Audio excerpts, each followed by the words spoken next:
A friend's secret. I remember the first time I met Sarah. She had a bright smile and kind eyes. We were young and full of dreams. Every day we walked in the park talking about life, our future, and silly things that made us laugh. She loved music and always had a song in her mind. I liked books and told her stories from my favorite ones. We were happy. Then there was Tom. He was my best friend, or at least I thought he was. We had known each other since childhood. He was always around, joking, laughing, and acting like a good friend. But there was something about him that I didn't see back then. Tom was jealous. He never said it, but I felt it later. He wanted what I had. At first it was small things. He would tell Sarah little jokes about me. Oh, he forgets everything. He would say laughing, or he is not good at making decisions. Sarah always smiled, but I noticed her thinking. I didn't worry at first. I trusted Tom. One day, we planned to go to the lake. It was our favorite place, but when I arrived, Sarah was not there. Instead, Tom was waiting for me. He looked serious. "Sarah is upset with you," he said. My heart sank. "Why?" I asked. He shrugged. She spoke. "You don't listen to her." I was confused. I always listened. We talked every day. I tried to call Sarah, but she didn't answer. The next day, she was different. She was quiet, not smiling as much. When I asked what was wrong, she only said nothing. But I knew something had changed, and I didn't know why. Days passed, and Sarah became more distant. She stopped laughing at my jokes. She answered my messages late. When we met, she looked at her phone more than at me. I felt something slipping away, but I didn't understand what was happening. Then one evening, Tom sent me a message. "Sarah thinks you don't care about her feelings," he wrote. I stared at the words, confused. How could she think that? I cared more than anything, but doubt started to grow in my mind. Maybe I did something wrong. Maybe Tom was right.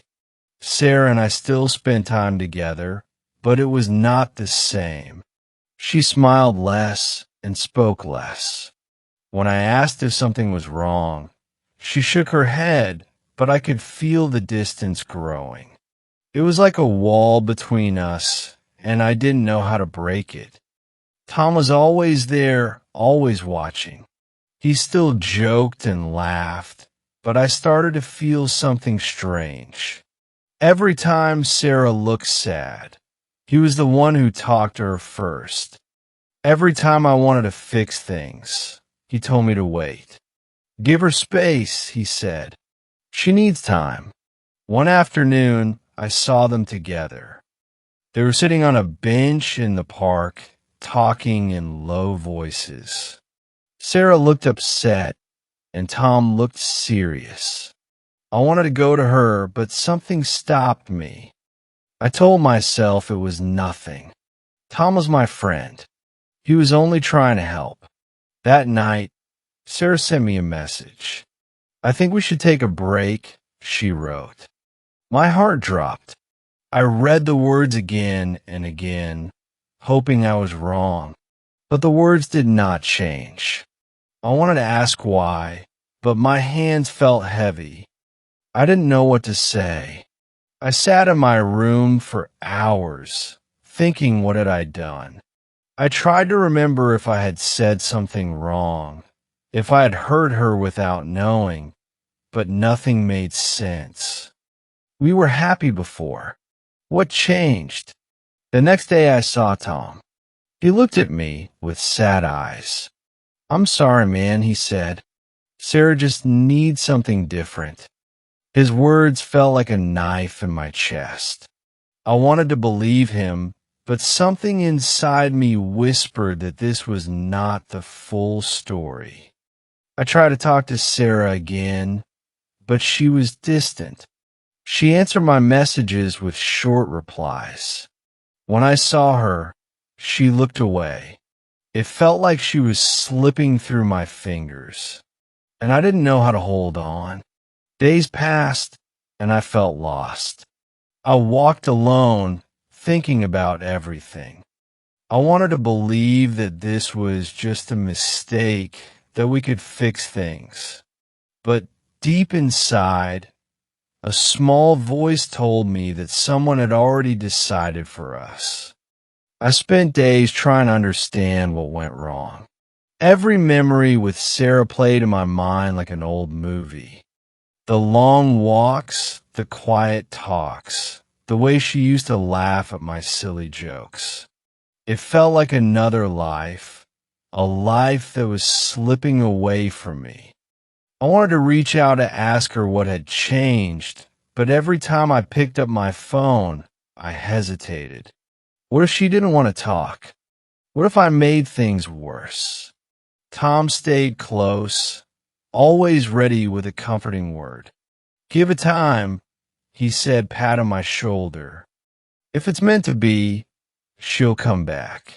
His words sounded kind, but something in his eyes felt different. It was like he knew something I didn't. I wanted to trust him, but a small voice in my head told me to be careful. One evening, I finally gathered the courage to call Sarah. The phone rang for a long time before she answered. Her voice was quiet, almost tired. "Hey," she said. I took a deep breath. "Sarah, can we talk? I just want to understand." There was silence. Then she sighed. "I don't know. It's just things don't feel the same anymore." Her words hit me like a wave. I wanted to ask why, to tell her that we could fix things, but she sounded so far away, like she had already made up her mind. The next day I saw them together again, Tom and Sarah. They were sitting close, whispering. I stood there, frozen, watching as she smiled at something he said. It was a small smile, nothing special, but it felt like a punch to my stomach. My best friend and the girl I loved sitting together like I never existed. I wanted to believe it was just a coincidence that Tom was only being a good friend, but doubt was growing inside me, and I couldn't ignore it anymore. I walked away, my head spinning. Was I imagining things? Was I overthinking? Maybe Tom was right. Maybe Sarah just needed space. But why did it feel like he was always there, always in the middle of everything? And why did she trust him more than she trusted me? That night, I couldn't sleep. Every time I closed my eyes, I saw them together. I remembered the little things. How Tom always joked about me in front of Sarah. How he always knew what she was thinking. How he was the first to tell me that she was unhappy, and suddenly it all made sense. Tom wasn't just my friend. He was the reason Sarah had changed. He was the reason she had doubts. And worst of all, I had let it happen right in front of me. I felt like a fool. All this time I had trusted Tom. I had believed he was my friend, that he wanted the best for me. But now I could see it clearly. He had been slowly turning Sarah against me. He had been planting doubts, making her question everything. And I had done nothing to stop it. I had let him stay close, let him whisper in her ear, let him take what was mine. I wanted to confront him, to ask him why. But what would he say? Would he lie? Would he smile and pretend he was innocent? A part of me wanted proof. Something solid that I could show Sarah, but deep down I knew that proof didn't matter. She already believed him. She had already chosen to listen to his words over mine. That was the most painful part. The next day, I saw Sarah again. She was sitting alone by the lake, staring at the water. I walked over, my heart pounding. "Sarah," I said softly. She looked up, her eyes filled with something I couldn't read. Sadness, regret, or is it just guilt? "Can we talk?" I asked. She nodded, but didn't say anything. I sat beside her, taking a deep breath. "I don't understand what happened," I said. "We were happy, and then suddenly everything changed. I just want to know why." She looked down at her hands. "It wasn't sudden," she said. "I started seeing things differently. I started feeling unsure." Her voice was quiet, like she was afraid of her own words. I wanted to tell her that she had been tricked, that Tom had been feeding her lies. But would she believe me, or would she think I was just blaming someone else? "Did Tom say something to you?" I asked carefully. She hesitated for a moment. "He helped me see things more clearly," she admitted. The words stung like a knife. Tom had won. I clenched my fists, trying to stay calm. "Sarah, do you really think I didn't care about you? That I didn't listen?" She looked at me, and for a second, I thought I saw doubt in her eyes, but then she shook her head. "I don't know any more," she whispered. And with that, I knew it was over. I stood up slowly, feeling like the ground beneath me was breaking. "If you ever remember how things really were," I said, "I'll be here." She didn't respond. She just stared at the water, lost in her own thoughts.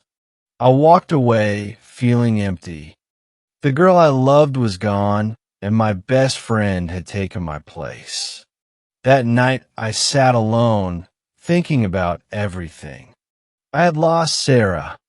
I had lost my trust in Tom. But I hadn't lost myself, and I wasn't going to let him win so easily. I couldn't let it end like this. I had lost Sarah, but I wasn't ready to walk away without the truth. I needed her to see what had really happened. I needed her to understand that Tom had been the one whispering doubts into her mind. But how could I prove it? She already believed him. She already thought I was the problem. If I pushed too hard, she would think I was just angry, just trying to blame someone else. I had to be smart. I started paying attention. I watched Tom and Sarah from a distance. I noticed how he always stayed close to her, how he always made sure to be the one she talked to when she looked sad. He was careful, always acting like the perfect friend. But I saw the way he smiled when I wasn't looking, the way he seemed proud of what he had done. I knew I was right, but knowing wasn't enough. I needed Sarah to see it for herself. One day I got my chance. I walked into the cafe where we all used to meet, and there they were, Tom and Sarah sitting in the corner, deep in conversation. I didn't go to them. I just found a seat nearby, pretending not to notice then. I heard it. Tom was speaking in a low voice, but I caught the words. "He never really understood you," he was saying. "You deserve someone who listens, someone who cares." I clenched my fists. This was it. This was how he had done it. He had slowly made her doubt me, one little lie at a time. I could have walked away. I could have let it go, but I didn't. I stood up and walked over to them. Sarah looked up in surprise. Tom's face changed for just a second, just long enough for me to see the guilt before he covered it with a smile. "Hey," I said, looking right at Sarah. "I need to ask you something." She hesitated, then nodded. "Did I ever make you feel like I didn't care?" She opened her mouth, then closed it again. Tom laughed nervously. "Come on, man. Let's not do this here." I ignored him. "Sarah," I said again, "think about it. Every time you doubted me, who was there telling you I was wrong? Who was always ready with the perfect words?" She frowned, and for the first time I saw it, the hesitation, the tiny crack in the wall Tom had built between us. She turned to him. "Tom." Her voice was unsure. Tom shook his head. I only ever told you the truth," but his voice wasn't as strong as before. Sarah looked at me, then back at him. I could see the thoughts racing through her mind, the moments she had never questioned before now suddenly making sense. I didn't know if it was enough to fix everything, but I knew one thing. She was finally starting to see the truth. Sarah's eyes stayed on Tom, searching for something, an answer, an explanation. But for the first time, he had no words. He looked away, his confidence shaken.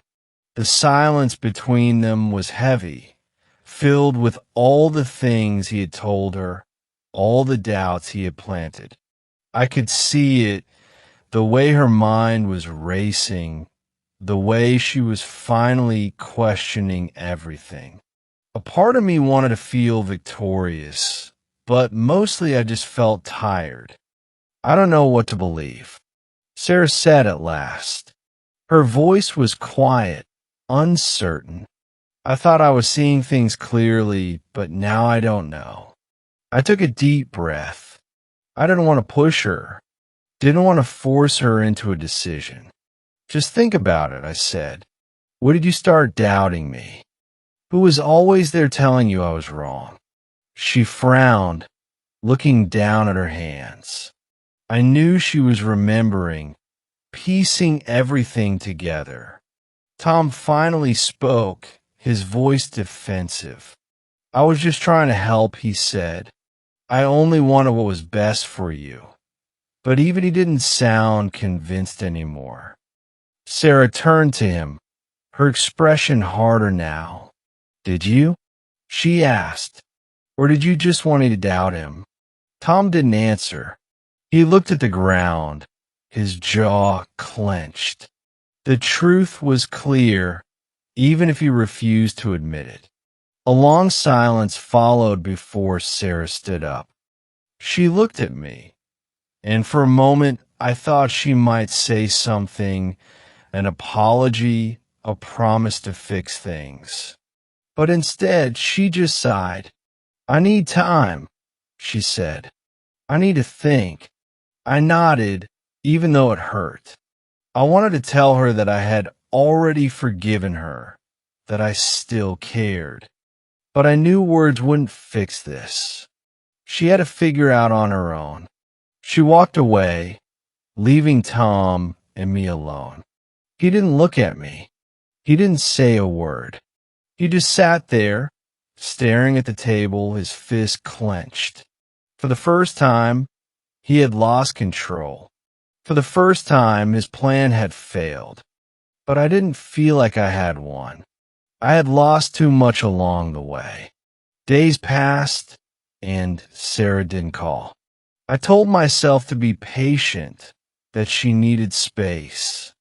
But the doubt was still there. What if I had lost her forever? What if Tom's words had done too much damage? I didn't know what the future held, but I knew one thing for sure. I had learned a lesson I would never forget. Some friends are not friends at all, and sometimes the people closest to you are the ones who hurt you the most. I hope this session was helpful. Please like and subscribe to our channel for more English stories. Take care, everyone.